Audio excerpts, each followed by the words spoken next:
You know, these days, it's really hard not to spend a ton of time behind the screen when you're making music. And so when you're ready to do more studying and more learning, sometimes watching videos, including these, can be the last thing you want to do. But that doesn't mean we should stop learning more about our craft, which makes a good old-fashioned book one of the best ways to expand our knowledge, get inspired, and just get some time away from the screen. So in this video, I'm going to share with you the top books that I think every single recording engineer should read, as well as musicians and artists who are recording themselves regularly. And no matter where you're at in your journey, I know these books will give you a lift. So let's get right down into it. If you'll please hit subscribe and like, I'd super appreciate that because it does a ton to help keep this channel and this video moving. Let's go.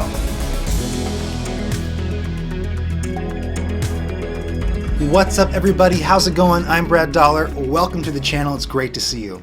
So I don't think I need to sell you on reading books or why it's important to continue expanding your knowledge and learning more about the craft of recording. It's both an art and a science that will continue to give you new mysteries to unravel, new experiments to try, and new ideas on what it even means to make and record music. You hear me say this phrase in this channel a lot, that there are no wrong answers. And that's the best thing about recording music, is that at the end of the day, there's nothing dangerous about it. There's so many opportunities to explore both what sound does, as well as the constantly evolving technology that we surround ourselves with. And so continuing to learn and find new sources of knowledge to inspire our craft is crucial in this ever-changing landscape. So anything we can learn on the subject that will give us a creative and technical edge is very welcome. Which brings us straight to these books. So I won't waste your time with the top whatever list, I'll cut straight to the chase. The #1 book that has played a huge influence on me, both from a technical and creative standpoint in my recording career, is none other than Yamaha's Sound Reinforcement Handbook. And now if you don't know anything about me or this channel, one thing that's been a big part of my life is being around and learning from some very smart people who helped establish a lot of the same techniques and principles that are in this book. I was first introduced to this book when I was in college. I went to Expression College for Digital Arts and got a Bachelor's of Applied Science in Audio Engineering, whatever that means. And this is actually my second copy because, like a great record, I constantly find new things inside of it. When I first read it, some of it was over my head, but I relied heavily on the graphics and the images and everything inside of it that makes it really easy to pick up on the basic technical art of recording and put it to use. And as time has gone on and I've understood more about the science and the art of recording, this book has played a pivotal role in troubleshooting, helping solve all kinds of problems in the studio, from impedance mismatches, proper power-up sequences for studio gear, solving issues with ground loops and buzzes, and just general great ideas and concepts on how we can use the science of sound and audio to empowering this somewhat magical and mystical craft of recording music. Seriously, we're basically making little time-traveling devices, and this thing is essentially the manual. So I highly recommend you pick it up. There are all kinds of used copies out there on eBay, on Amazon, and even if you've had it or you've read it, go check it out again because there's probably something in there that will spark your interest, spark your inspiration, or at the very least, just inform your process to be a little clearer. This is my #1 book that I think every single recording engineer and every single musician or artist who's recording themselves often needs to read. So check it out, let me know what you think. And then next up on my list is Mastering Audio by Bob Katz. Now, this book is what it says on the cover. It's about mastering audio, but it's also about mastering audio. That's how I always have to remember it in my head because it's very technical and there's a lot of stuff in here that is, for the mastering engineers of the world, talking about the K system and how to properly manage dynamic range, and it's all stuff that's really, really important to any level of recording engineer. We all need to keep these things in mind. There's some very important stuff in here. This book is kind of like this book applied. This book is sort of like the theory, the how-to, the instructional guide behind how everything in audio systems work.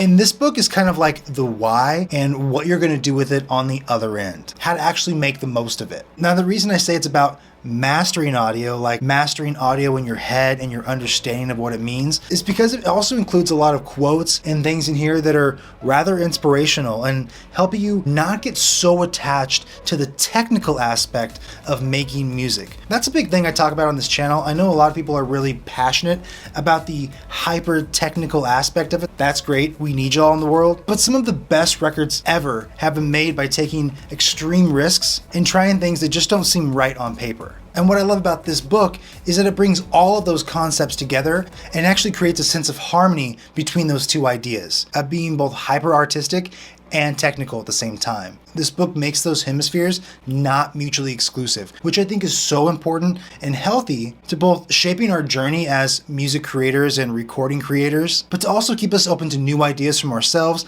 and others. If you've been recording for a long time and making music for a long time, then I definitely recommend this book because it might help you pose some new questions about what you're doing. So having a jumping off point like this book to help understand not just the theory, but the application of it is super important and awesome. I highly encourage you to check it out. Please try to get the hard copy or the softback copy of this book and not just the digital or Audible version of it. If that's all you got, great, get it. I definitely actually recommend having a PDF version of the Yamaha Sound Reinforcement Handbook handy. But if you have the means and the resources and the options to get the physical forms of both these books, I highly recommend you do so. There's just something about flipping through the pages and connecting with what's on here and the diagrams. Something about it just makes more sense, at least in my brain, coming out of this book. So if you can get the real hard copy versions, I recommend you do so. And then last but not least, two books I want to mention are Al Schmidt's On the Record and Kogan Clark & Clark's Temples of Sound. Al Schmidt definitely needs no introduction. If that's your first time hearing Al Schmidt's name coming from my mouth, please go do a Google search for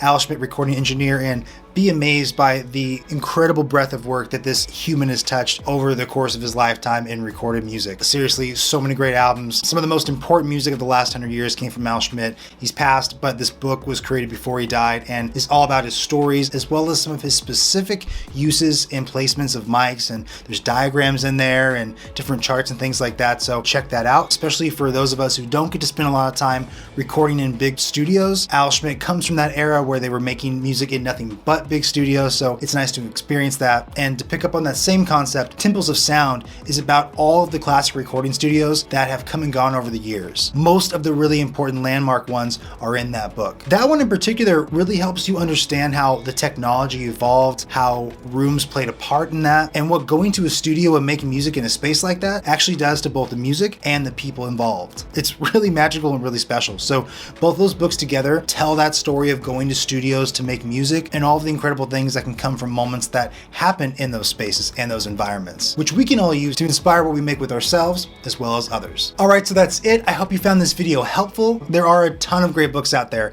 and these are just a few of the ones that are near and dear to me and have played a really critical role in my path as a recording engineer, music producer, and overall lover of making music. I'm sure there's some that I missed, so definitely drop a comment below with the books that you love and that have inspired you on your path of making music. I highly encourage you all to continue exploring the craft of recording no matter where you're at on your journey, to keep learning and finding new ways of expressing yourself through this beautiful and magical medium. So thanks so much for watching. I super appreciate you being here. Please subscribe and like. Until next time, looking forward to seeing you again.